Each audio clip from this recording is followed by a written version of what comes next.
இங்க நிறைய பேருக்கு உடையாத ஆட்கள் தான் தேவை. ரொம்ப பெர்ஃபெக்டா இருக்கணும், ஒரு குறையும் இருக்கக்கூடாது. ஒரு சின்ன தப்பு பண்ணாலும் ஊழியத்துல பயன்படுத்த மாட்டோம். ஒரு சின்ன தப்பு பண்ணாலும் எல்லாரும் கேவலமா பேசுவோம். உடைஞ்ச பாத்திரம் அந்த உலகத்துக்கு தேவையே இல்லை. ஆனா எனக்கு ஒரு எனக்கு தெரியும் சார், இவர் உடைந்தவர்கள் எல்லாம் தேடி வந்து, இவர் என்னை படைத்தது ஒரு முறைதான், என்னை வணைந்தது ஒரு முறைதான், ஆனா ஒட்டி சேர்க்கிறது தினமும் பண்ணிக்கிட்டு இருக்கிறாரு.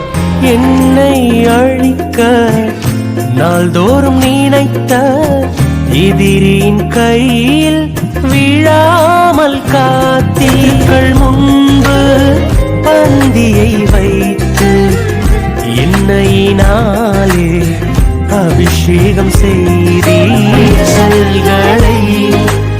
அறிந்தவரே, என் கண்ணீரை